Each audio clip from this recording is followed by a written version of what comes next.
Srila Prabhupada ki Jai. Jai. Let's invoke auspiciousness by chanting some invocatory prayers. Om Ajnana Timirandasya Jnananjana Shalakaya Chakshurun Militam Yena Tasmai Shri Gurave Namaha. Nama Om Vishnu Padaya Krishna Prestaya Bhutale Srimate Bhakti Vedanta Swamin Iti Namine. Namaste Saraswate Deve Gauravani Pracharine Nirvishesha Shunyavadi Paschatya Deshatarine.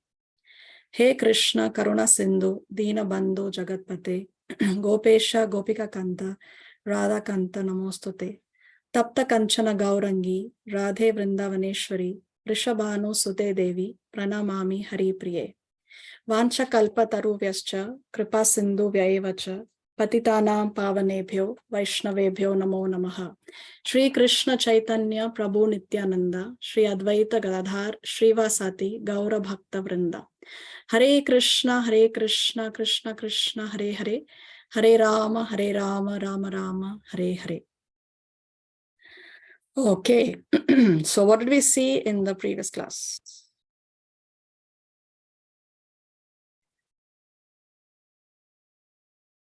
Does anybody have a question from the previous class?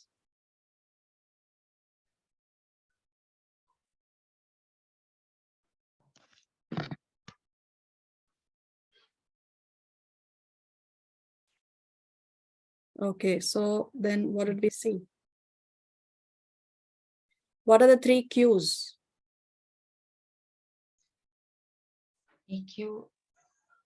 Okay, Lavina, you're muted. I can say you're talking, but you're muted, so we cannot hear you. Yeah, Anjali?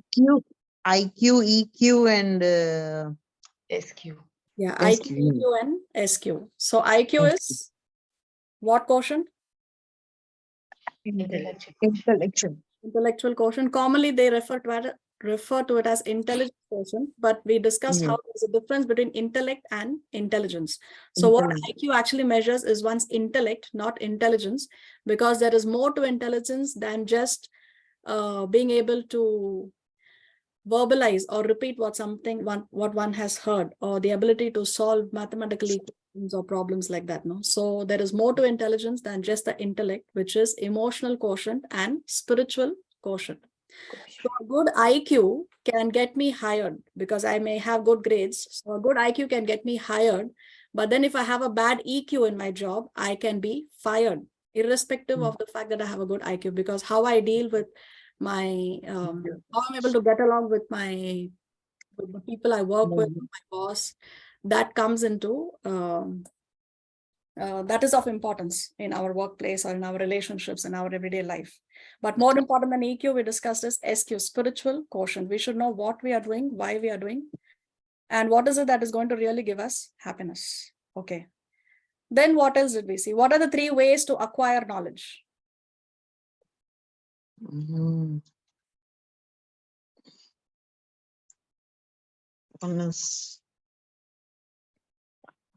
What are the three pramanas? Through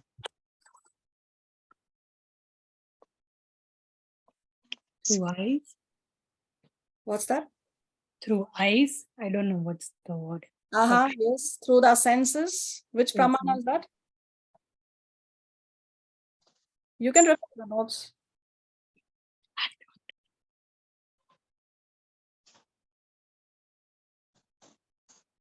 Pratyaksha pramana. Pratyaksha pramana is when we receive knowledge, when we acquire knowledge through the senses. But what is the problem with Pratyaksha pramana?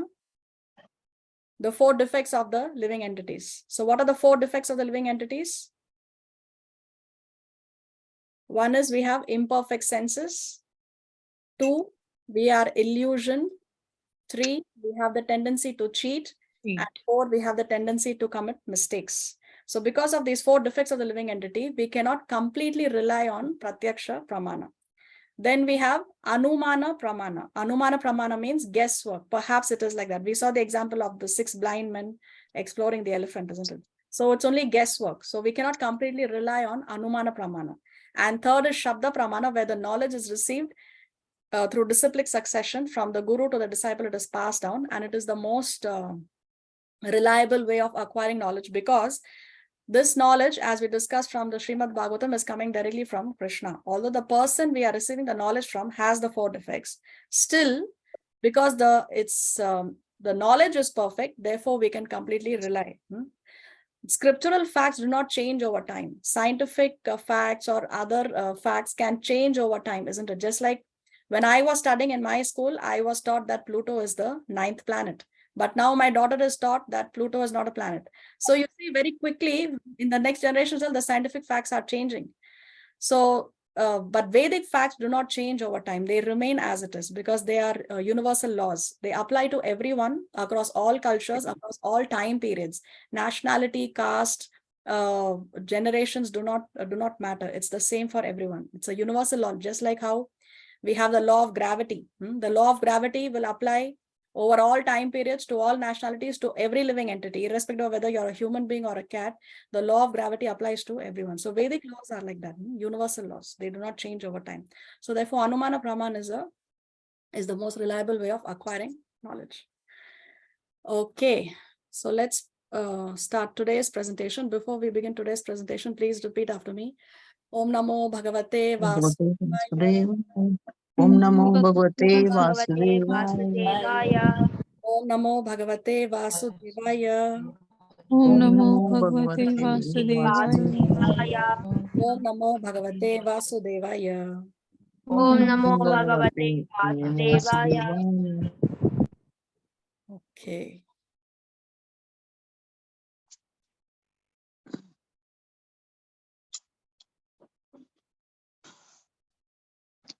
So Shri Hari Radha Mataji, you can read when I ask you to read, because some sections Yes, yes. I will be reading, or we will be just summarizing what is on the slide. Okay. Yes, yes. Okay. So first we need to understand the pyramid of Vedic knowledge, because we will be referring to the Srimad Bhagavatam and the Chaitanya Charitamrita. We will be quoting from different scriptures during the course of our study. So I thought we need to understand what is the hierarchy.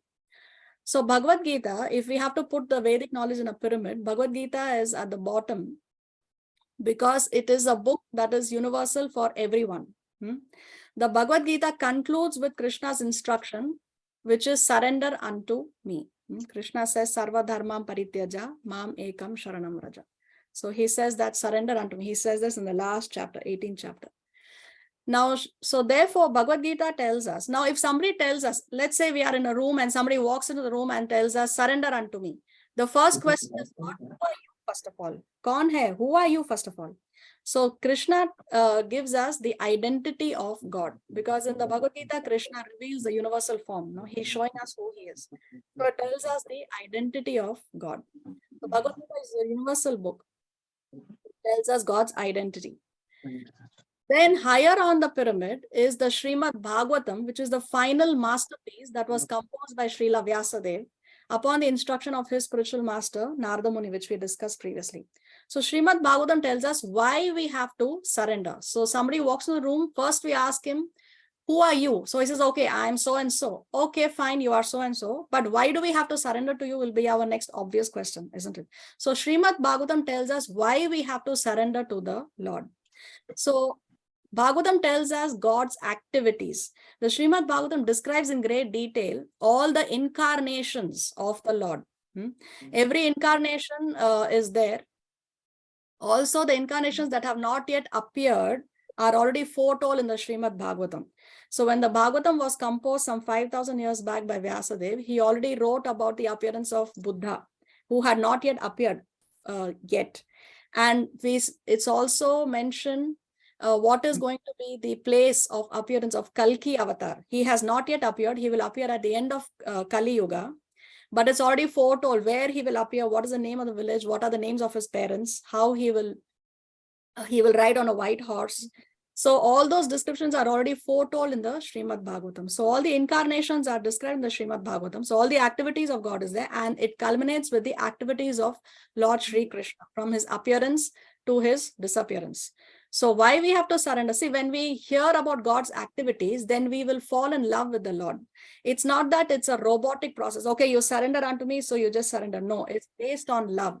So when we read about the God's activities, then we fall fall in love with the Lord. So the Srimad Bhagavatam tells us why we have to surrender by describing God's activities. Now, on the topmost of the pyramid of Vedic knowledge is the Chaitanya Charitamrita. Chaitanya Charitamrita is about the life and pastimes of Sri Chaitanya Mahaprabhu.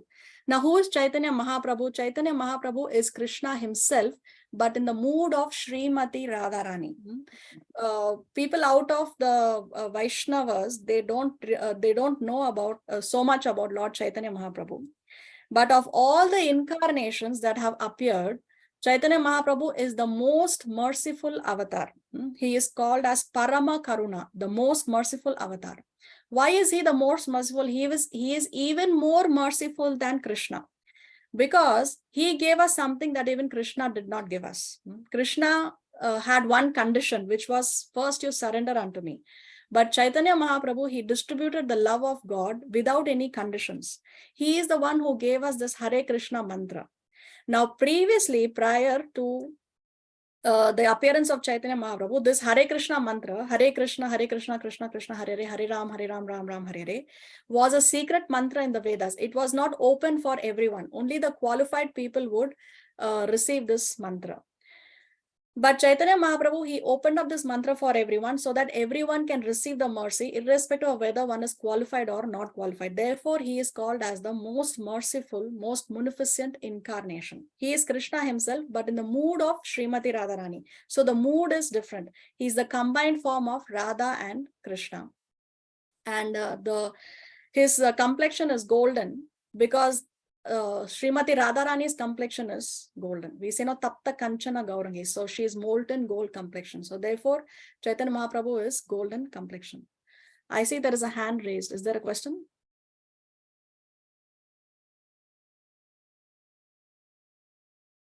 Okay. So Chaitanya Charitamrita tells us how to surrender, because Chaitanya Mahaprabhu told us the best way to surrender is to chant the holy name. And what exactly we have to chant? He has given us this Maha Mantra.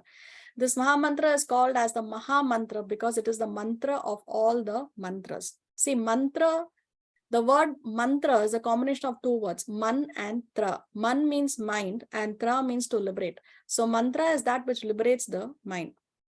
Now, there are so many mantras in our scriptures, isn't it? There are hundreds and thousands of mantras. But this Maha Mantra is the mantra which is packed with the potency of all the mantras put together. So therefore, it is called as the Maha Mantra. So the Chaitanya Charitamrita reveals to us God's mentality. So God's mentality is what? That we have to love God, and therefore God will reciprocate our love. The relationship between us and the Lord is based on love. It's not a manual thing that, okay, you love me, you surrender unto me, you get this, you get, no, it's not like that. It's based on loving God. Even Jesus Christ said, no, that we have to love God with the whole heart, whole mind, and whole soul. So any bona fide religion ultimately comes to this conclusion that we have to love God. So we see in the pyramid of Vedic knowledge, we have Bhagavad Gita, which is a universal book for everyone. Srimad Bhagavatam is more a Vaishnava book. Anybody who's a devotee of the Lord is called as a Vaishnava. And amongst Vaishnavism, there are 4 sampradayas. And Chaitanya Mahaprabhu's sampradaya, the disciplic succession, which we talked about in the previous class. Anybody who's coming and following the instruction of Chaitanya Mahaprabhu is coming under the Gaudiya Vaishnava Sampradaya. So Chaitanya Charitamrita is a book that is relished very much by the Gaudiya Vaishnavas. Okay, so you see how Srila Prabhupada, he has given us the entire legacy in the form of his books. So in the course of our study, we will be referring to Srimad Bhagavatam Chaitanya Charitamrita as well. So the Bhagavad Gita, as it is based on the teachings of His Divine Grace A.C. Bhaktivedanta Swami Srila Prabhupada. And his commentary is prominently based on these 4 previous acharyas. So we can understand that this knowledge is Shabda Praman. It is not somebody's imagination. The knowledge is as it is. Now, there are different voices in the Gita. We have Lord Krishna, who speaks 82% of the verses, and Arjuna, 12%, because he makes inquiries. We have Sanjaya, who is narrating the scene as it happens to Dhritarashtra. Dhritarashtra speaks only 1 verse in the entire Bhagavad Gita. In fact, he speaks the first verse. So the Bhagavad Gita opens with the lines of Dhritarashtra, who's inquiring from Sanjaya. What is the relationship between Sanjaya and Dhritarashtra?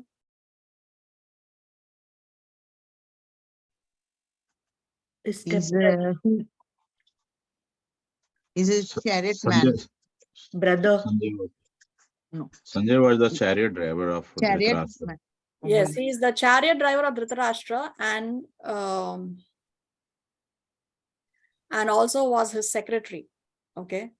So there is a question in the chat by NC Venkatachari. Why Chaitanya Charitamrita is being referred to as he? No, Chaitanya Mahaprabhu is referred to as he. And Chaitanya Charitamrita is the book upon the life and teachings of Chaitanya Mahaprabhu. Okay. I hope that answers your question. All right.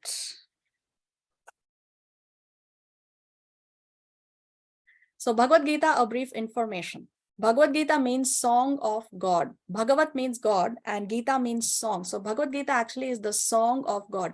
Each of the shlokas can be sung. They are very much rhythmic and they are sung. So they are musical.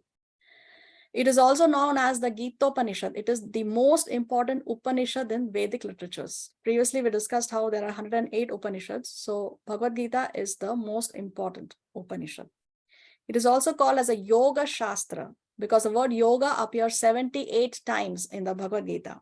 In 15 of the 18 chapters, this word yoga appears. See, when the Bhagavad Gita starts, Krishna and Arjuna are in yoga, are in union in their intentions. Yes, both of them they have the intention that yes, the war has to be fought. But then because Arjuna is under illusion, then there is Viyog. Now they are no more on the same thought process because Arjuna says, I don't want to fight. And Krishna wants that the war is fought. Okay. But then again, after Krishna speaks the Bhagavad Gita to Arjuna, again there is Yog. Again, they are both on the same page because Arjuna is now finally convinced to fight the war at the end of the Bhagavad Gita. It was spoken by the Supreme Personality of Godhead Krishna to his dearmost friend and devotee Arjuna on the battlefield of Kurukshetra some 5,000 years ago. So this happened 5,000 years ago. And you can, in fact, even today, you can see the exact spot where this Gita was spoken. It's called as the Gita Upadesh Sthal in Delhi. It consists of a total of 700 shlokas spread across 18 chapters. The Bhagavad Gita is considered by Eastern and Western scholars alike to be amongst the greatest spiritual books the world has ever known. So it's not only something that's intriguing Indians, but even the Western scholars are very much influenced by this Bhagavad Gita. The knowledge is the king of education, Raja Vidya it is called. The most secret of all secrets. It is also called as a Raja Guhyam. It's the most secret of all secrets. It is the purest knowledge, it is everlasting, and it is joyfully performed. So it is pure. It is the purest knowledge. It is everlasting. Once it's there with you, it's always there. You cannot get it out of your system. That's why I said in the previous class that Bhagavad Gita is a life-changing book. And it is joyfully performed. It's not that somebody is very morose and sad and frustrated and he's following the instructions of Bhagavad Gita. No, you will never see a morose Vaishnava. Vaishnavas or followers of Bhagavad Gita are always in a very happy mood. It reveals the purpose and goal of human existence and helps one to obtain that goal. So we are told what is the goal, and also the Bhagavad Gita helps us to obtain that goal. So what is the goal of human existence?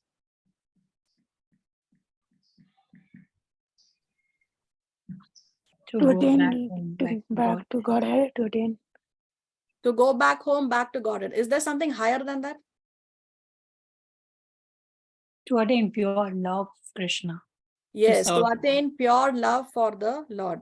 Because a pure devotee, even if he's in the material world, it does not matter to him whether he's in the material world or in the spiritual world. All that he wants is he wants to serve the Lord. And serving the Lord means there is love for God. We will not be willing to serve someone we don't love. No, the mother serves the child because the mother loves the child. So where there is service, there is love. Are we going to be willing to serve our bosses if he doesn't pay us a salary? Or because I love my boss, I'm going for a job. Nobody's going to do that, isn't it? So we need the salary at the end of the day. But when we serve the Lord, we are not expecting anything in return. We do it out of love. So love for the Lord is higher than even liberation, higher than even going back home, back to God. Now, setting the mood. Bhagavad Gita should be taken or accepted as it is directed by the speaker himself. So, who's the speaker of the Bhagavad Gita? Lord Sri Krishna.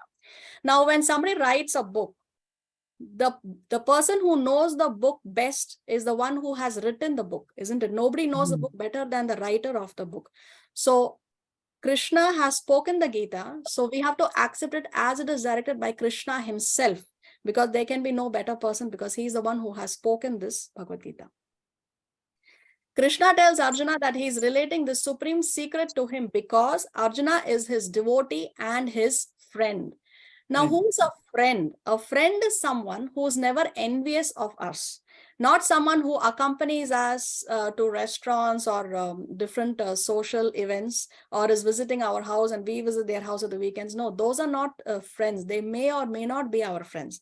A friend is someone who is not envious of our well-being. If we are progressing, and if the person is not envious of us, of our progress, of our well-being, then that person is our real well-wisher. He is our real friend. So Arjuna was never envious of Krishna. How Arjuna accepted this knowledge? Arjuna said, Sarvam etat ridam manye. O Krishna, I totally accept as truth all that you have told me. Arjuna accepts everything that he says without contradicting him. One is not allowed to accept one portion of the Bhagavad Gita and not another. No, we must accept Bhagavad Gita without interpretation, without deletion, and without our own whimsical participation in the matter. So we accept the Bhagavad Gita as it is entirely. Not that when Krishna says, surrender unto me, oh, I don't like that portion of the Gita, so I'm not going to follow that portion, or I don't accept that portion, or I don't want to believe in that portion. I don't have faith in that portion. But where Krishna says that I always take care of my devotees, oh, that I like, that I can accept. No, we have to accept as all that Krishna is telling us, and try to follow as much as we can. Otherwise, it is called as, if we accept one portion and not accept another portion, is called as Ardha Kukuta Nyaya. Kukuta, what is Kukuta?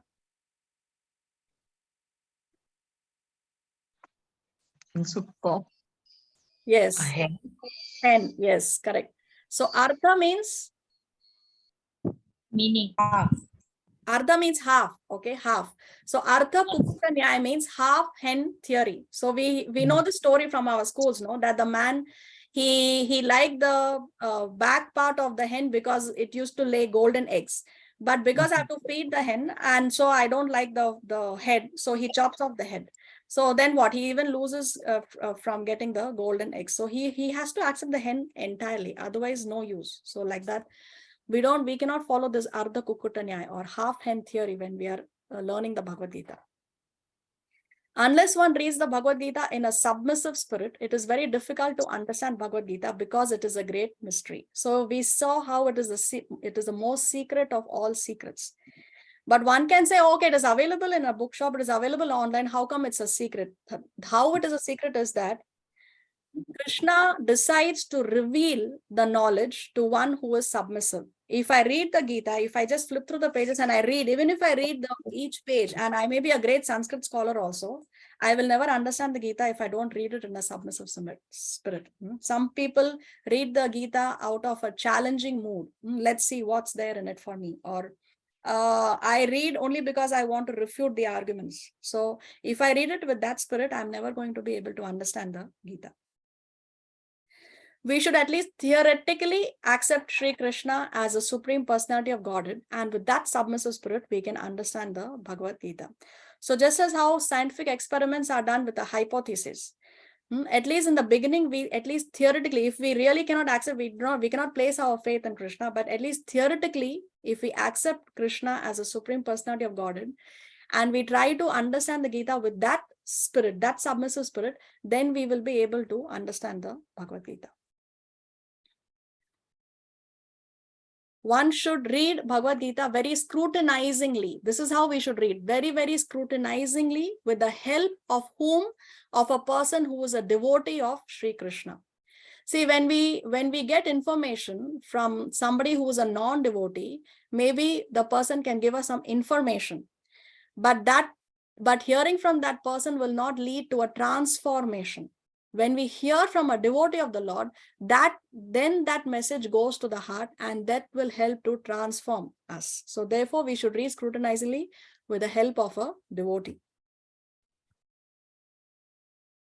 One should try to understand it without personally motivated interpretations. I should not think that, okay, I am reading this, but actually what Krishna means here is this. So I interpret something to suit my convenience. So that, again, I should not do.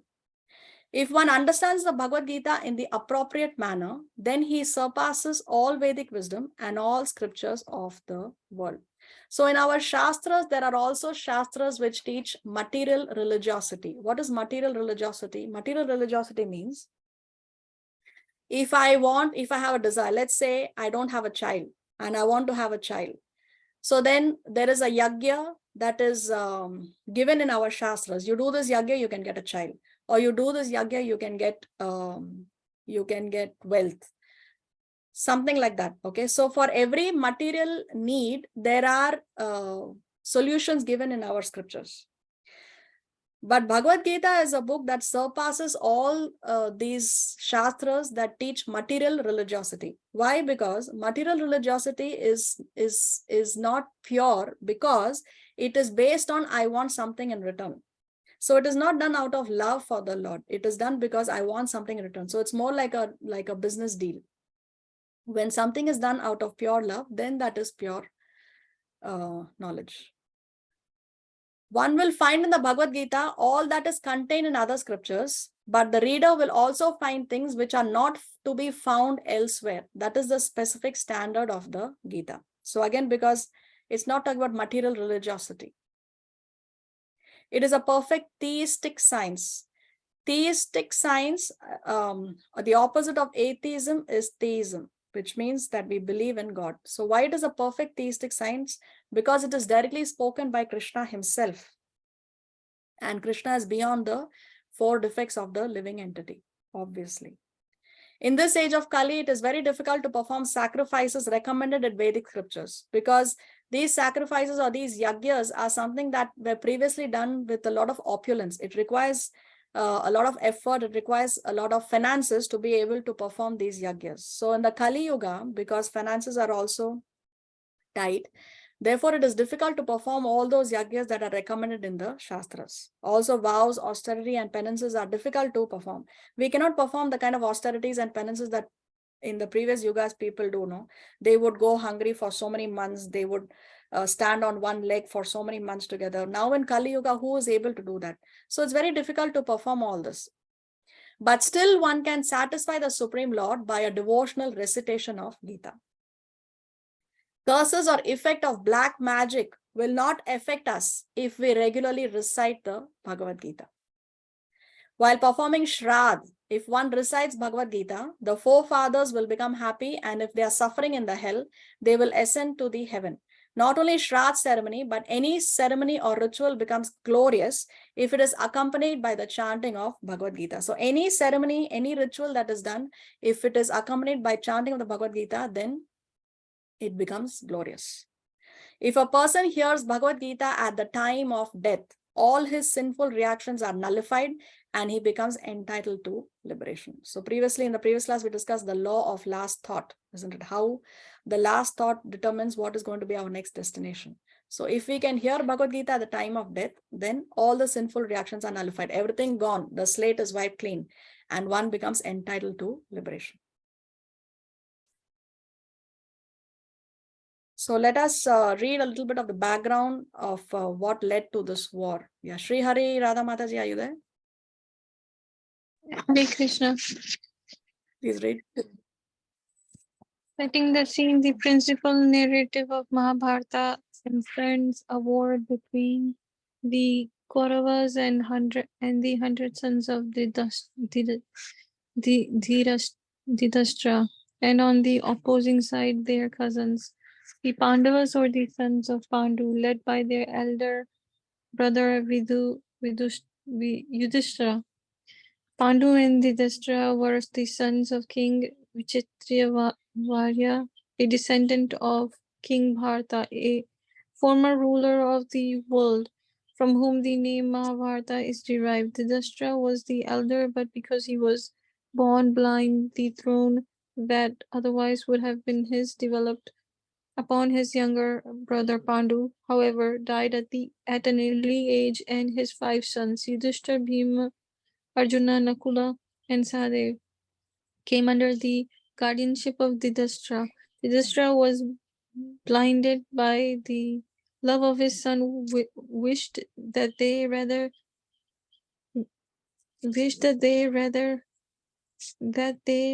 than the sons of the Pandu should rule the world. Ultimately, Duryodhana, a clever politician and the chief son of the Yudhishthira, cheated the Pandavas of their kingdom and their freedom in a gambling match. After thus being forced to spend 13 years in exile, the Pandavas returned and requested their kingdom from Duryodhana, who brutally refused. Hare Krishna. Next. The Pandavas were duty bound as Kshatriyas to engage in some form of political administration. Thus, the scene was set for a devastating global war. As a final gesture to avoid war, Krishna went to Hastinapur to offer a peace proposal to the Kauravas and even reduced their demands to a mere 5 villages. But even this meager request was refused. Yudhishthira was the eldest of the Pandavas, and it was a place him on the throne. It was to place him on the throne to oppose him. That great warriors from all corners of the earth assembled. Krishna vowed not to participate in the war as a warrior, but whosoever so desired might avail himself of Krishna's army, and the other side could have Krishna himself. As an advisor and a helper, Arjun happily chose Krishna, while Duryodhana, the political genius, was delighted to have Krishna's armed forces. In this way, Krishna became the charioteer of Arjun, taking it upon himself to drive his chariot. This brings us to the point at which Bhagavad Gita begins, with the 2 armies arrayed and ready for combat. Hare Krishna. So here we have a chart for easy understanding. There was a king called Shantanu. Shantanu had 3 sons, Bhishma, Chitrangad, and Vichitravirya. Now Bhishma had taken the vow never to marry, so he had no sons. Chitrangad married, but he didn't get married. He died an untimely death. So he died before he could have any children. And Vichitravirya had 2 sons, Dhritarashtra and Pandu. Now Dhritarashtra was blind. He was the eldest son, and he should have been the king. But because he was blind, the throne was given to his younger brother, Pandu. Now Pandu went on a vacation, and when he was on the vacation, he died. He passed away. So therefore, Dhritarashtra was crowned king. See, when Pandu went on vacation, Dhritarashtra was given the kingdom so that he could take care of the kingdom in Pandu's absence. But because Pandu passed away when he was on that vacation, Dhritarashtra continued to be the king. Now, going by the rule, Pandu's son should be given the kingdom when he is old enough to take care of the kingdom. But Dhritarashtra was so attached to the throne that he didn't want Yudhishthira to become the next king. He wanted his own son, Duryodhana, to become the next king. So when so Dhritarashtra refused to give the kingdom to Yudhishthira, and Duryodhana was an expert politician. So he invited them for a gambling match. That gambling match was rigged. And in that gambling match, Yudhishthira lost, actually he lost his family, his wife, but then it was all given back to them later. That is all in the Mahabharata details. But then because he lost in the gambling match, he had to go for an exile of 13 years. Now, after he came back from the exile, again, Duryodhana and Dhritarashtra refused to give the kingdom to Yudhishthira and his brothers. So therefore, now there is a war between the 2 parties. Okay. There is a more detailed chart here. If you want to see who was married to whom and which son was begotten from which wife, then you can see this chart at home in your free time. And if you have any questions, you can ask me. We are not going to go through that in detail here because this is not a Mahabharata class and it will take a lot of time. Okay. Coming back to Bhagavad Gita, the Bhagavad Gita is divided into 3 divisions. The first 6 chapters, the middle 6 chapters, and the last 6 chapters. The middle 6 chapters are called Bhakti Yoga. Actually, all the 18 chapters of the Bhagavad Gita talk about Bhakti Yoga. But the first 6 chapters talk about how karma can lead to bhakti. The middle 6 chapters focus exclusively on bhakti. And the last 6 chapters discuss about how jnana can lead to bhakti. So therefore, they are titled like this: Karma Yoga, Bhakti Yoga, and Jnana Yoga. Now, why do you think bhakti is in the center?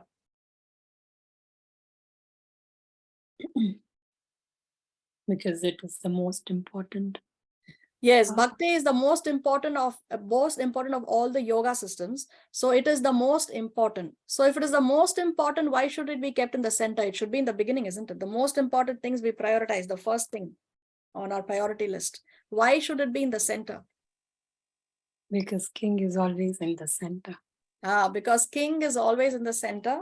In the beginning and at the end, he is protected, no? So that which is most important is given protection by putting it in the center. Okay, very nice. More answers?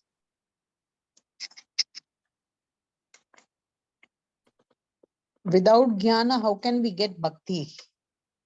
Without jnana, we cannot get bhakti. Okay. Without bhakti, we can get jnana. No. It's Without interconnected bhakti, we cannot actually. get jnana. Without bhakti, we cannot do even karma yoga.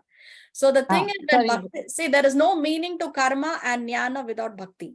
Okay. Hmm. So bhakti, when something is in the center, bhakti yoga by being in the center is giving strength to that which is on the left and in the right, both. So therefore, bhakti is in the center. Center. Okay. Okay. More answers? Hmm.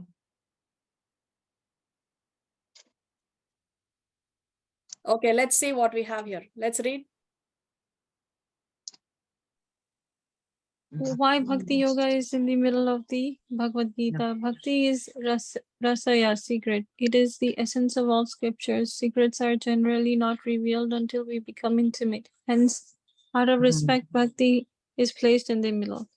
2. Karma and Jnana Yoga are dead without Bhakti. Bhakti in the center gives life to both karma and Jnana.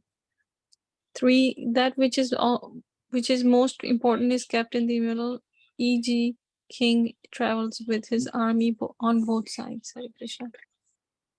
So out of respect, bhakti is placed in the middle. This was the third aspect. See, when we have something, if we have a very precious jewel, a very precious ring, so we are going to place it in a small box with some cushion below and some cushion above, isn't it? So we place in the center so that it is well protected.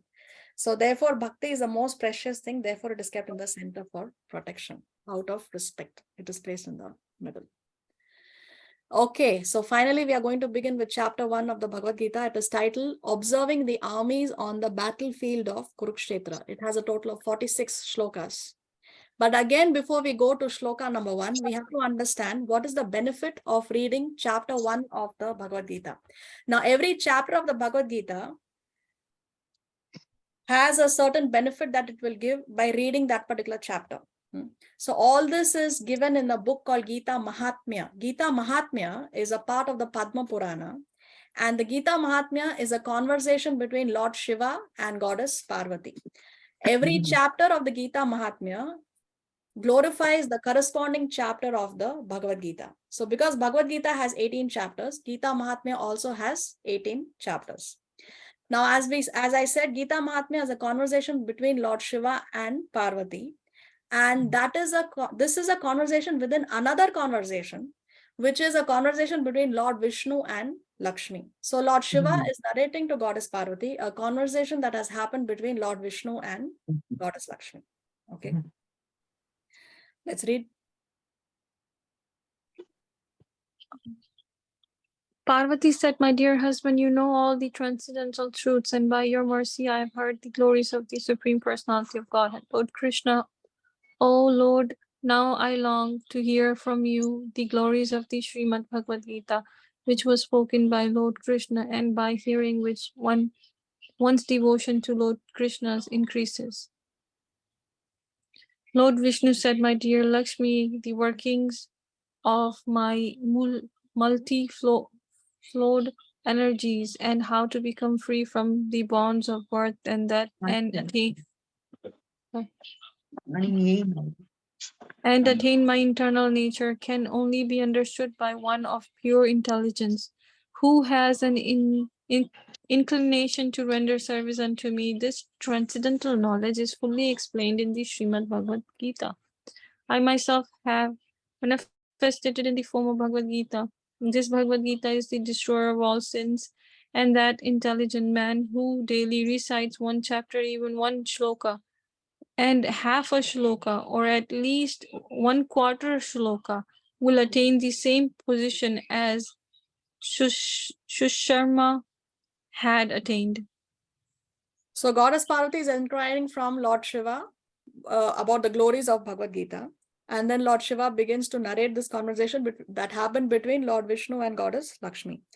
So what is Lord Vishnu saying? That an intelligent man who daily recites one chapter or even one shloka or even one half shloka or at least 1/4 shloka will attain the same position as Susharma had attained. Now, what is the next question? Obvious question that Lakshmi is going to ask Vishnu. What do you think? She wants to know. Who's Shusharma? Who is Susharma? What is the story of Susharma? So, therefore, Lord Vishnu begins to narrate. So, Lord Vishnu is saying that Susharma was a very wicked and sinful man. Although he was born in a Brahmin family, he had no Vedic knowledge and he took a lot of pleasure in hurting other people. He never gave charity, he never chanted the holy name, he never received guests in his house, and he did not engage in any punya karma, he did not engage in any pious activity. And how did he maintain himself? He maintained himself by collecting leaves and selling those leaves in the market. He enjoyed drinking wine and eating flesh, and in this way he passed his life. One day, Susharma went to collect leaves from the garden of a sage, and there he was bitten by a snake, and immediately he died. Now, after he died, because he lived a sinful life, what happened? He was cast into many hells for a very long time, and after that, he attained the body of a bull. So, after the human life, because he misused his human life, now he has gone down to animal life. He has taken birth as a bull. Now, that bull was purchased by a crippled man who engaged him in his service for 7 or 8 years. And he used to extract a lot of work from the bull, place very heavy loads on the bull, and the bull, poor thing, had to pull those heavy loads. One day, this crippled man piled such a heavy load on the back of the bull that the bull suddenly fell down unconscious. And out of pity for the bull, people gathered around him. And then different pious people started giving him part of the results of their own pious activities. So if one can dedicate a part of his punya karma to somebody else, then that person can also get benefited from that person. That's why people usually go and touch the feet of a saintly person, because when you touch the feet of a saintly person, then there is a transfer of karma. From that good person, you can get a part of his good karma. Anyway. So all these people started dedicating to him a part of their punya karmas, their pious activities. And amongst them, amongst these people in the crowd, there was also one prostitute. Now this prostitute is thinking that I don't know if I have any punya karmas, but well, nevertheless, if there is anything to my spiritual credit, if I have done any punya karmas, then I would like to give a part of that to this bull. Then this bull died, and he is now taken to the abode of Yamaraj. And Yamaraj informs him that you are completely free from all the reactions of your past sinful life. And he tells him, how come I am free? How come the slate is wiped clean? So Yamaraj tells him that it is because of the credit given to you by the prostitute. Now the next birth of that bull is that he is born in a very high Brahmin family. And because of the arrangement of the Lord, in the body of this Brahmin, he is able to remember his previous lifetimes. So in his previous life, in this current lifetime, because he can remember his previous lifetime, he is curious to know what exactly punya karma did this prostitute do, because of which I was freed from all my sinful reactions. So he decides to go in search of the prostitute, and then finally he knows where she is. He approaches her and he introduces himself to her, and then he asks her that what were the pious activities you performed that has freed me from this hellish condition. So then the prostitute says that, look, sir, in this cave, there is a particular parrot, and this parrot every day recites something. And by hearing the recitation of that parrot every day, I have become purified. My heart became pure. And I gave you the results of hearing that recitation, the prostitute says. So then now both of them go to the parrot and they inquire from the parrot. And the parrot also begins to speak. This parrot is not an ordinary parrot. This parrot can also speak. So now the parrot remembers his past life and he begins to narrate his story. So now the parrot is saying that previously I was a very learned Brahmin. So this parrot in the previous life was a learned Brahmin. But as a Brahmin, he was very proud of his knowledge. And out of the pride, this Brahmin used to insult other learned people, and he was very jealous of the other learned people. And like this, when this parrot, when he was in the body of a Brahmin, that Brahmin, when he died, he was again cast into hells, and after a long time, he got the body of that particular parrot. But because of his past sinful activities, even in the body of the parrot, when he was a baby parrot, his parents died. Because of the past sinful activities, the parents died. So this small baby parrot was lying on hot sands without any support, without any help, because even the parents have died. So at that time, some sages see this parrot there, and they took the parrot to their ashram. And in that ashram, he was kept in a cage. Now, those brahmanas, where this parrot was there, those brahmanas had some children, and those children were taught the recitation of the Bhagavad Gita. So when the children would repeat the shlokas of the Bhagavad Gita to learn, the parrot also learned, and the parrot also would recite those shlokas along with the children.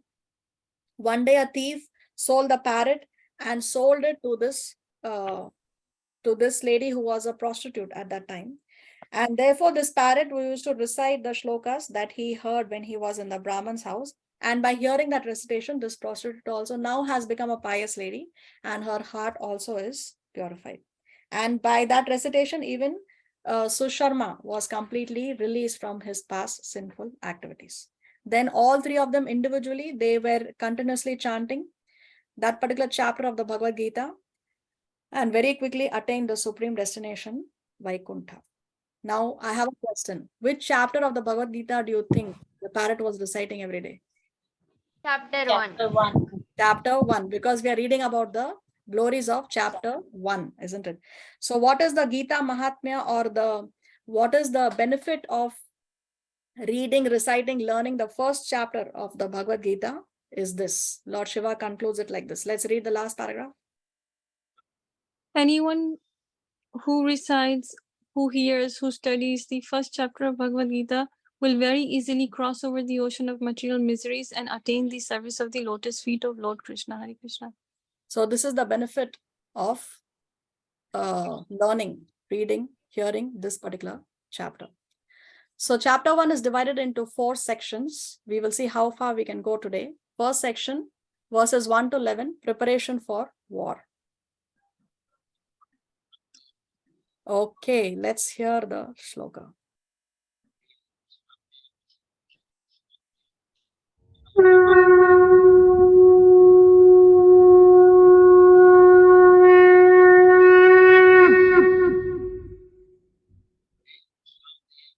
अथ श्रीमद्भगवद्गीता प्रथमोऽध्यायः धृतराष्ट्र उवाच धर्मक्षेत्रे कुरुक्षेत्रे समवेतायुयुत्सवः मामकाः पाण्डवाश्चैव किमकुर्वत Sanjay. Let's read the translation. Translation. The Dhritarashtra said, O Sanjay, after my sons and the sons of Pandu assembled in the place of pilgrimage at Kurukshetra, desiring to fight, what did they do? Hare Krishna. So see, Bhagavad Gita begins with Dhritarashtra Uvacha. Very interestingly, Bhagavad Gita is a book on dharma, And it begins with the name of a person who's far from dharma, Dhritarashtra. Now, one may argue that, okay, Dhritarashtra is not directly the villain, or he's not the chief villain. It was actually Duryodhana. But well, what was Dhritarashtra's fault was that he did not train his son to become a devotee. The word Dhritarashtra is a combination of two words, Dhrita and Rashtra. Rashtra means what? Pretty. Rashtra means? Nation. No, Rashtra means nation. Nation, yes, nation, country, nation, correct. And Dhrita means Eyes. to be attached, right? Okay. So Dhritarashtra means one who is attached to the nation. So Dhritarashtra was so attached to his kingdom that he failed to train up his children to become devotees. All he was concerned with that the throne should be with me and or my sons. It should not go to his brother's sons. Okay, now the word uvacha. Okay, there is somebody's microphone that needs to be muted. Okay. So what is Dhritarashtra saying? See, the word uvacha means said. Now there are many shlokas and shlokas are spoken by different people. How do we know who is speaking that particular verse? Is from the word uvacha. Uvacha means said. So Dhritarashtra, uvacha means Dhritarashtra said. Now what is it that Dhritarashtra is saying? He is saying Dharma Kshetre Kurukshetre. This war is fought in a place called Kurukshetra. But this Kurukshetra is a holy place. It's a holy place, and therefore he is referring it to as Dharma Kshetra. So he's saying Dharma Kshetre Kurukshetra. In this holy place called Kurukshetra, what is happening? He's saying, after my sons and the sons of Pandu have assembled, desiring to fight, what did they do? So see, one thing here is he is differentiating between, okay, a lot of microphones. Okay. So Dhritarashtra is saying that after my sons and the sons of Pandu have assembled in the place of pilgrimage at Kurukshetra. So he's differentiating between his sons and the sons of Pandu. Now, Vedic system is the sons of your brother and your own sons, there should be no difference in your treatment. You have to treat the sons of your brother as good as your own sons. But what is he doing here? He is differentiating between his sons and the sons of Pandu. He's saying Mamaka, my sons, and Pandavas, so and the sons of Pandu. Mamaka, Pandavas, Chaiva. He's differentiating between his sons and the sons of his brother. And he's inquiring from whom? Sanjaya. Kim Akurvata. What did they do? Or Sanjaya. So we discussed how Sanjaya is the chariot driver and the secretary of Dhritarashtra, and therefore Dhritarashtra is inquiring from Sanjaya. What is he saying? After my sons and the sons of Pandu have assembled in this place of pilgrimage, desiring to fight, what did they do? Now, this question is found to be funny by many people because obviously they have gathered desiring to fight. So what are they going to do? Obviously, they're going to fight, isn't it? But still, Dhritarashtra is making this inquiry from Sanjaya. So how come Sanjaya is in the palace and he is able to narrate the story to Dhritarashtra?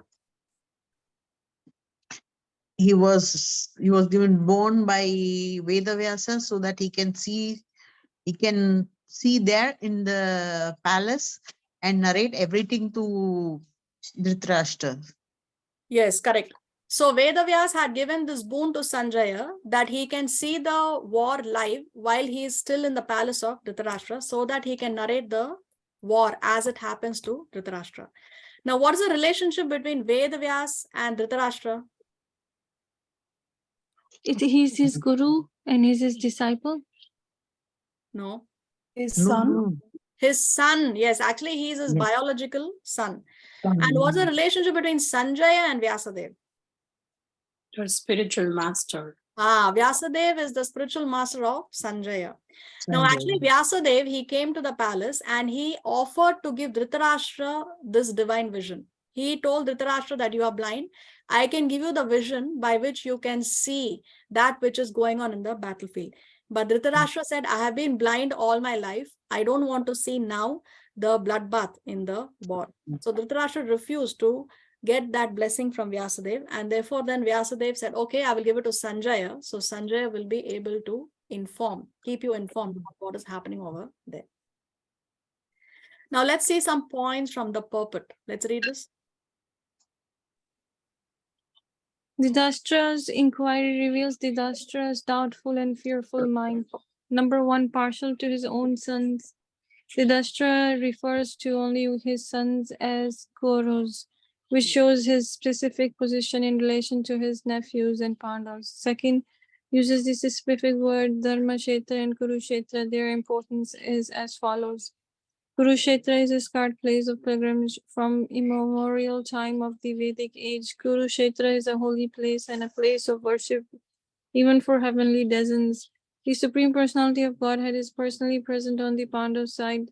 Pandavas are virtuous, therefore the holy place may influence them. The Dhritarashtra is fearful about the holy influences on the fate of the battle because it may influence his own sons to compromise, or he hoped that under the holy influence the Pandavas may renounce their claim to avoid bloodshed. Analogy, paddy field, Kurukshetra, unnecessary weeds taken out. Similarly, in religious fields of Kurukshetra, in the presence of the father of religion, Sri Krishna, unwanted plants like Dhritarashtra and his son Duryodhana and others would be wiped off. Hare Krishna. So why didn't Dhritarashtra just say that Kurukshetra, when they assembled in Kurukshetra, what did they do? He is saying Dharmakshetra, Kurukshetra. Why is he focusing that Kurukshetra is a Dharmakshetra, or it's a holy place? Is because he's worried about the influence of the holy place on the minds of his own sons and on the sons of the Pandavas. So what is he fearing? He is fearing that this holy place may influence his own sons to compromise. He is fearing that my sons may have a change of heart and they may say, okay, we don't want to fight the war, we compromise. We are ready to give the kingdom to the Pandavas, which Dhritarashtra did not want in any case. And also he is hoping that because it's a holy place, the Pandavas may renounce their claim on the kingdom to avoid bloodshed. So he's hoping that the Pandavas will have a change of heart. They say, oh, we don't want to shed blood on this holy place, so therefore we don't want the kingdom. So therefore he's thinking about the influence that Kurukshetra as a holy place may have on the outcome of the war. And one analogy that is given is, just as how unnecessary weeds are taken out from a field. See, where there is a field and crops are growing there are unnecessary weeds that also grow. So these weeds are taken away by the farmer, by the one who has planted the seeds, the one who's taking care of that field, isn't it? The unnecessary weeds are taken off. So like that, because Krishna is present and Krishna is the father of religion, he is going to remove the unwanted weeds or the unwanted plants. Who are the unwanted people there? It's the Kauravas. So he is also thinking that Kauravas will be removed from the battlefield. So they will die, just as how unwanted weeds are removed from the fields. See, we discussed how Dhritarashtra failed to make his sons devotees or make his sons righteous. There is a shloka in the Srimad Bhagavatam that says, Guru nasa syat, swajano nasa syat. That means don't become a guru. Pita nasa syat, don't become a father. Janani nasa syat, don't become a mother. Daivam na tatsyan, don't even become a devata. Na patis na nasa syan, don't even become a husband if you cannot deliver your dependence from the path of repeated birth and death. So the guru has his dependents, his disciples, the father and mother, their dependents are the children, the demigods, their dependents are their devotees, the husband takes care of the wife. So if you cannot deliver your dependents from the cycle of birth and death, if you cannot make them devotees, if you cannot teach them Vedic knowledge, then do not become a guru, do not become a daiva, do not become a father, do not become a mother, do not become a husband, because then you are failing in your duty. And this is the instruction that Dhritarashtra failed to achieve because he never corrected his son Duryodhana. Okay, let's go to the second shloka. Sanjaya Uvacha दृष्ट्वा तु पाण्डवानीकम् व्यूढम् दुर्योधनस्तदा आचार्यमुपसङ्गम्य राजा वचनमब्रवीत्. Translation. Sanjay said, O king, after looking over the army arranged in the military formation by the sons of Pandu, King Duryodhana went to his teacher and spoke the following words. Hare Krishna. So this is Sanjaya Uvacha. Now Sanjaya is speaking this verse. So what is Sanjaya saying? O king. Whom is he referring to as king? Dhritarashtra. Dhritarashtra, isn't it? So he's saying, Dhritarashtra, O king, after looking over the army arranged in military formation by the sons of Pandu, King Duryodhana went to his teacher. So now he's referring to whom as the king? Duryodhana. But who's the king? Duryodhana or Dhritarashtra? Dhritarashtra. Why is he referring to Duryodhana as the king? Because Dhritarashtra is a king, but his son has been taking all the decisions and doing everything as supposed to be, that I am the king, even though he doesn't have that title yet. Okay. To give a false hope to Huh? to give a false hope to Dhritarashtra that Duryodhana will eventually win the war. No, Sanjaya doesn't give any false hopes. He's a devotee, so he doesn't give any false hopes. Mataji, I think that Duryodhana was already the king and the fight was over the kingdom only, no? Okay, Duryodhana is not the king. The king is still very Am much I audible? Dhritarashtra. Okay, what is the king in Hindi or Sanskrit called? Raja. Raja. Raja. And we discussed Duryodhana is a very expert politician. So what is politics called? Rajniti. Rajaniti, yes. Rajaniti comes from Raja and Niti, right? Rajniti is a combination of Raja and Niti. So because Duryodhana is expert in politics, Rajniti, he is calling Duryodhana as Raja. Okay, so what Sanjay is telling indirectly that Duryodhana is a very, very expert politician. And what is the politics that he has played will be revealed in the upcoming verses. Okay, very, very sharp political mind Duryodhana has. We will see what. So what is Sanjay saying that, okay, so after seeing the military formation, Duryodhana has gone to his teacher and spoken the following words. Who is the teacher of Duryodhana? Shakuni. Teacher. No. Oh, sorry. Dronacharya. Dronacharya, yes, Dronacharya. So now Duryodhana has gone to Dronacharya and he's going to speak some words. Let's see what he speaks. Verse 3. पश्यैतान् पाण्डुपुत्राणाम् आचार्यमहतीं च व्यूढां द्रुपदपुत्रेण तव शिष्येण धीमता. O my teacher, behold the great army of the sons of Pandu, so expertly arranged by your intelligence, disciple the son of Drupada. So Duryodhana is telling his teacher, externally he is showing that he is very respectful. So he's saying, oh my teacher, behold the great army of the sons of Pandu. So he's saying, behold this great army that is there in front of you of the Pandavas, so expertly arranged by your intelligent disciple. So he is referring to somebody who is a disciple of Dronacharya, who is on the opposite side, who has arranged the army. Who is that person? The son of Drupada.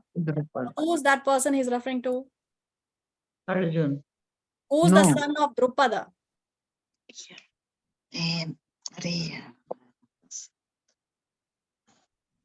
It starts with a D.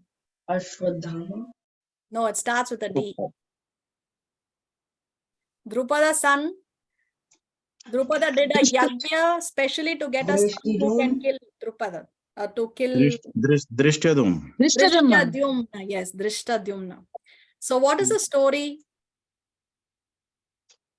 Okay, let's see the story. Actually, Drupad and Dronacharya, they were in the same Gurukul.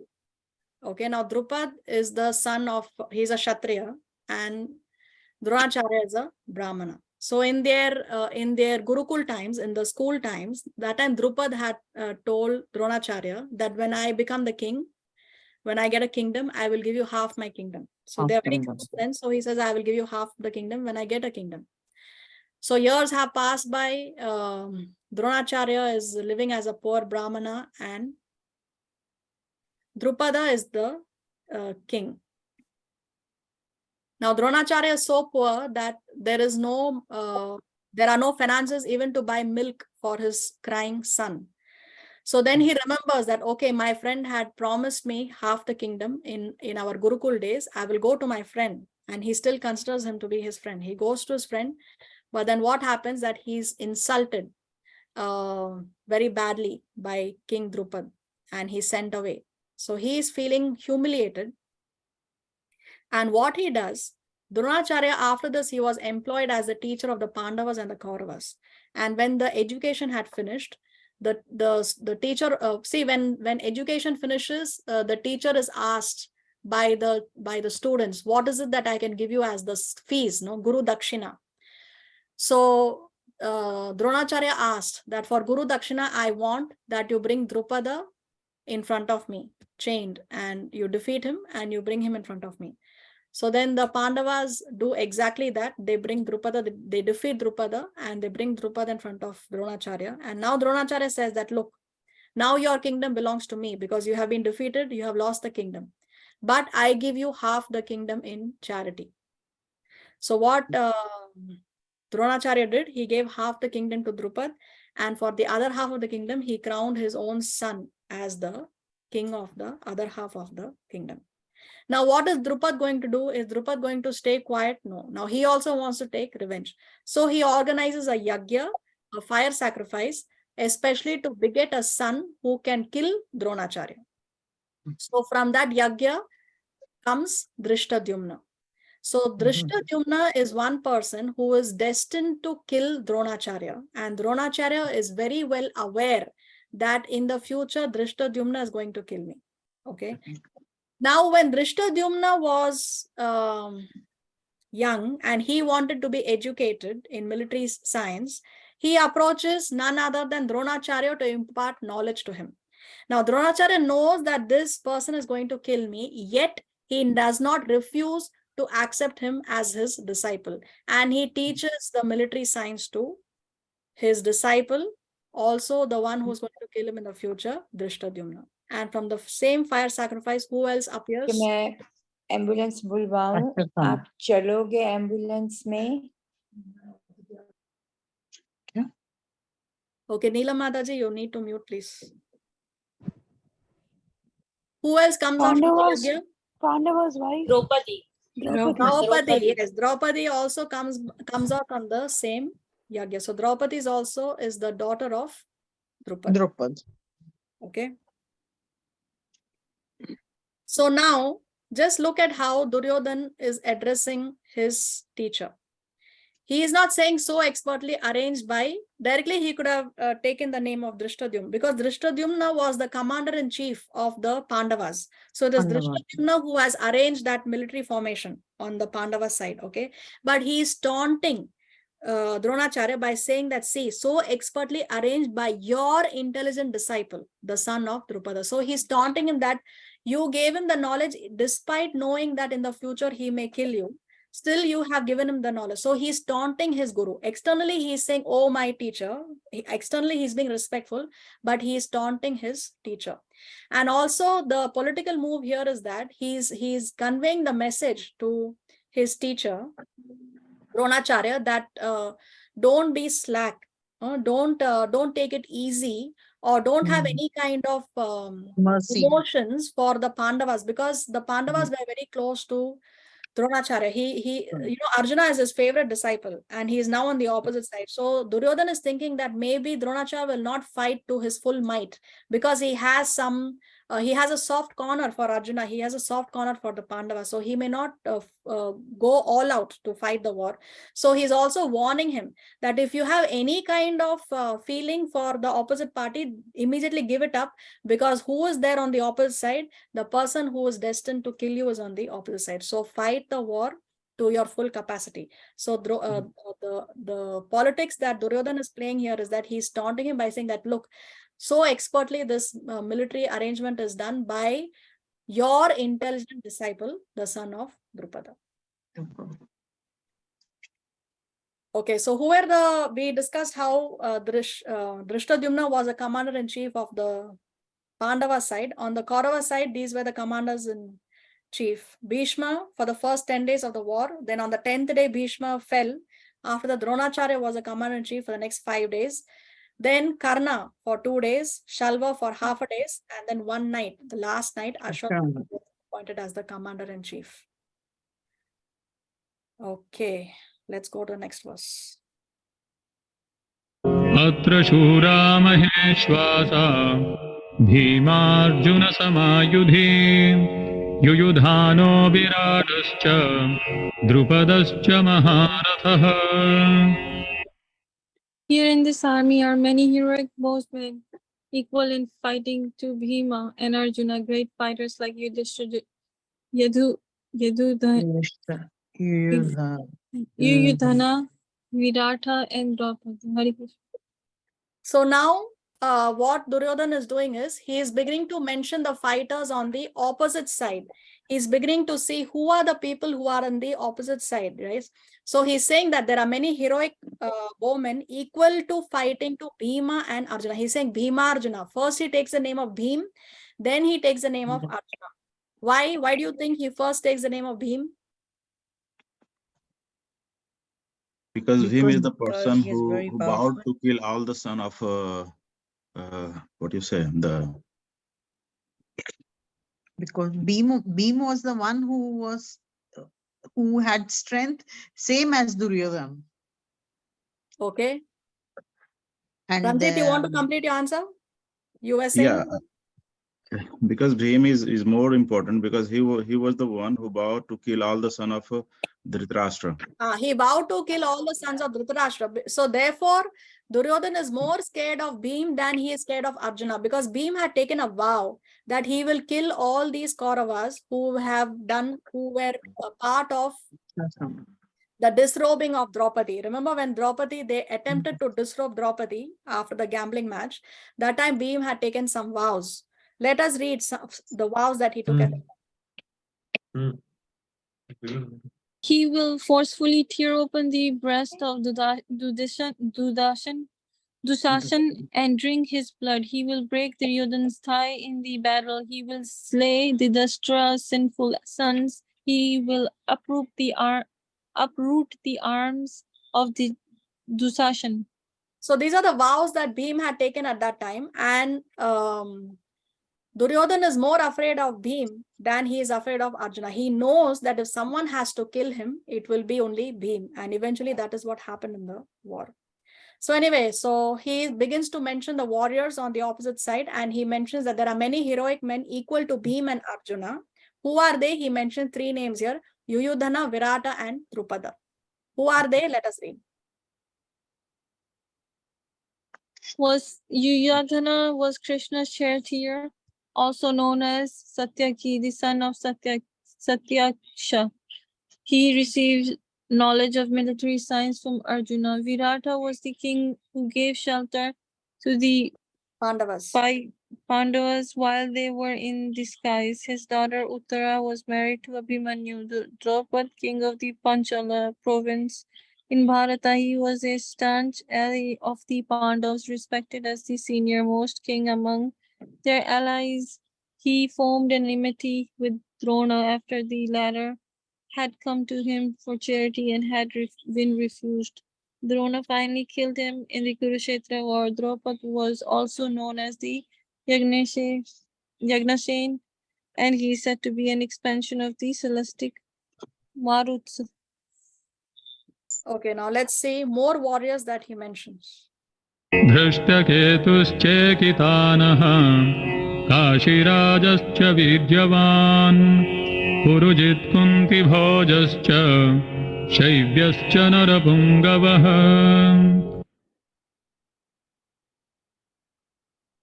There are also great heroic powerful fighters like Drishtaketu, Chetikana, Kashiraj, Purujita, Kuntibhoj, and Shabhya. Hare Krishna. So let's read who these warriors are. Drishtaketu, son of Shishupal, king of Chedi fought on the Pandav side, was killed by Drona.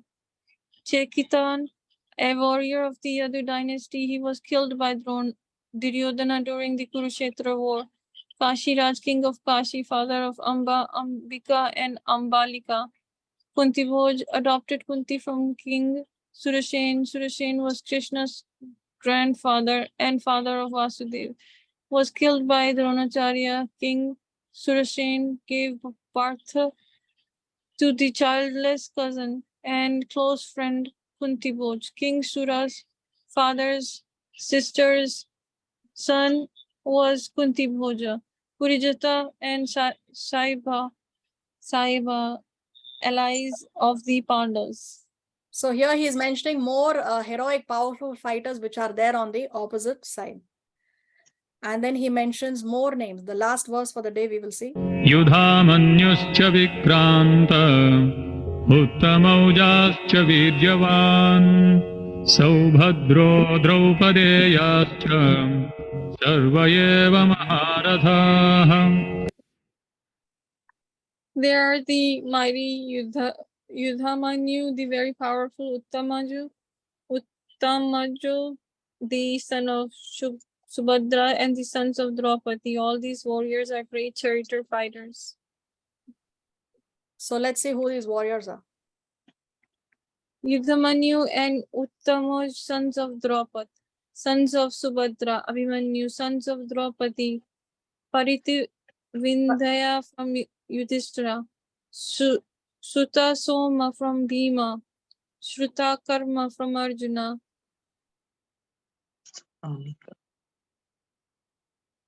Satanika from Nakula and Shruta Sena from Sahadev.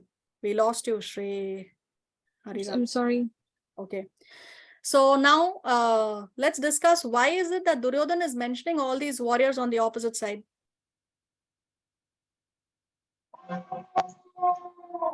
One reason we discussed was that he doesn't want his teacher Dronacharya to take it easy. So he's saying, look, all these powerful warriors are there on the opposite side. And the other thing is, internally, there is fear. He is fearing all these great warriors that are there on the opposite side.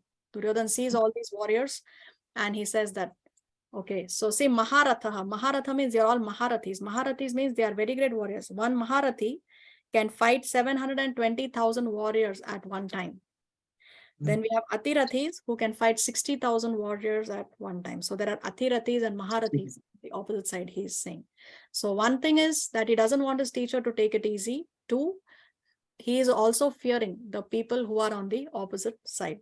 In the next verse onwards, he starts to mention names who are on his own side, because now he realizes that, okay, I should not discourage my own warriors. I should not discourage my teacher, and not that they have this feeling of negativity, and I should encourage them. So then he starts to mention the warriors who are on his own side, that we will see from verse 7 in the next class, if Krishna so sanctions. Srila Prabhupada ki jai, Srimad Bhagavad Gita jai. Do we have any questions? This chapter 1, the exam that's going to be done on chapter 1 would be not multiple choice. Yeah, when we finish the chapter, then I will give you the question paper for chapter 1. It will be combined. Introduction and chapter 1 will be one exam. Then as we finish the chapter, we will have exams. Okay. Maharathi with how many warriors they can fight? 720,000. 7,20,000. And about this Atirathi 60,000. Okay. And any other questions? So if you have no questions, I have one question. Can I ask a question? yeah, sure.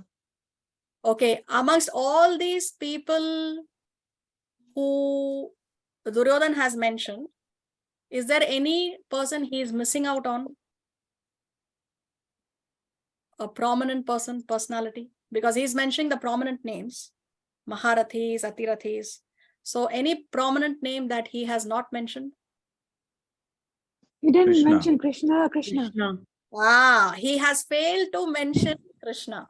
He is not seeing Krishna. I mean, he is seeing, but he is not seeing. Why? Because he thinks Krishna is anyway. Krishna not- is taking a vow not to use any weapons.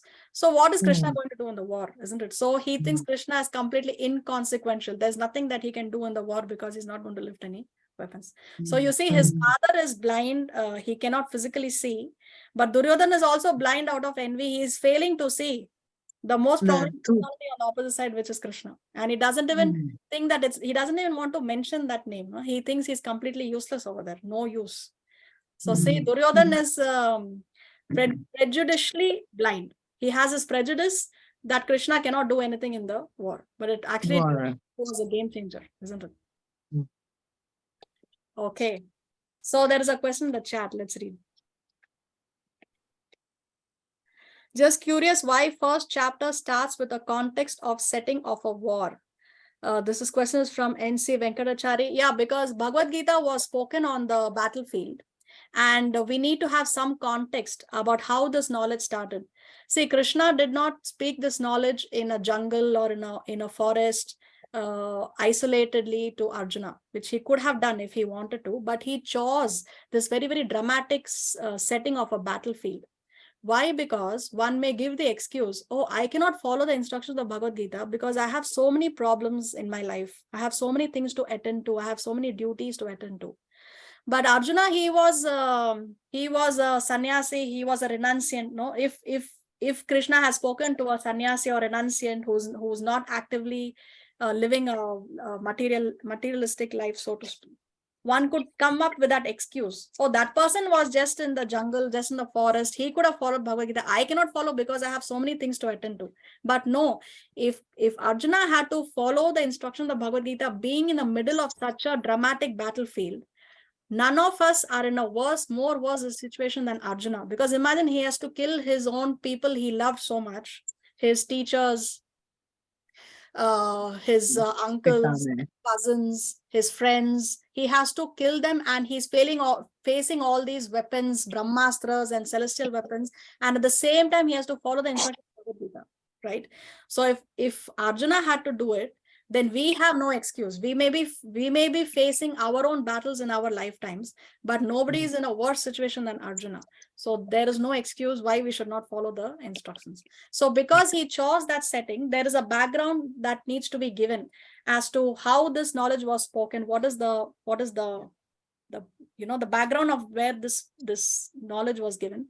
Therefore, it starts with this particular context. I hope it answers your question, Venkatachari Prabhu. Any other questions? No, it does. Thank you very much, Hare Krishna. Thank you. What I was also probably inferring is that all of us are having our own battles, and it is also the appropriate time for us to sort of inculcate this and continue to fight the battles in my day-to-day life. Yes, exactly. You said it. Thank you, Mata. Thank you. Okay, what else do we have to discuss?